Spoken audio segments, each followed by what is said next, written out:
तर आज आपण बोलणार आहे फ्लोटर्सबद्दल. तर खूप लोकांना अनुभव येत असतील की डोळ्यासमोर काळे-काळे ठिपके दिसतात, काजवेस दिसतात किंवा मच्छरसारखं किंवा असे मकडी की जाल म्हणतो ना, तसं ते एक जाळी दिसते आपल्याला. तर तशी जाळी ज्यांना दिसते त्याला आपण म्हणतात फ्लोटर्स. आपल्या डोळ्यामध्ये लेन्सच्या मागे आणि मागच्या पडद्याच्या म्हणजे रेटिनाच्या पुढे मध्ये तर एक ती जागा असते, त्याला आपण व्हिट्रियस म्हणतो. ते व्हिट्रियस हे जेलसारखं असतं, घट्ट असतं एकदम. जसं आपलं एज वाढत जातं तसं त्याचं रूपांतर हे पाण्यामध्ये व्हायला लागतं. त्याला आपण म्हणतो व्हिट्रियस डिजनरेशन किंवा लिक्विफिकेशन ऑफ व्हिट्रियस. तर त्या सगळ्या गोष्टींमध्ये, या प्रोसेसमध्ये त्या व्हिट्रियसमध्ये कोलॅजन फायबर असतात ना, ते क्लम्प होतात आणि ते समोर आपल्याला ॲज अ शॅडो म्हणून रेटिनावर पडते आणि ती शॅडो आपल्याला समोर एक काळे ठिपकेसारखी दिसते. तर हे खूप नॉर्मल आहे खूप लोकांमध्ये. ते जर 1-2 असतील, 2-3 असतील तर तुम्ही एकदा डॉक्टरकडे जाऊन दाखवा.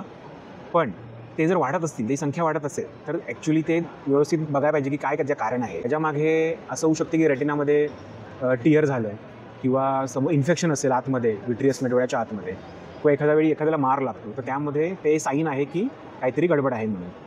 खूप लोकांना जेव्हा मायनस नंबर असतो, जास्त मायनस नंबरच्या लोकांमध्ये सुद्धा तुम्हाला हे काळे ठिपके दिसू शकतात. जेव्हा तुम्हाला फ्लॅशेस पण दिसतात, लाईक अशी वीज चमकल्यासारखे लाईट चमकते डोळ्यासमोर आणि फ्लोटर पण दिसत आहेत. जेव्हा रेटिना ब्रेक होतात तेव्हा हे दोन्ही सिम्पटम तुम्हाला जाणवतात. तर नॉर्मली आपण सांगतो पेशंटला की तुम्ही काळजी करू नका, निग्लेक्ट करा, इग्नोर करा. पण जर ते संख्येने वाढले किंवा त्याची साईज वाढली तर निश्चितच आपल्याला ते बघावं लागतं नक्की कारण काय आहे आणि त्यानुसार त्याची ट्रीटमेंट घ्यावी लागते.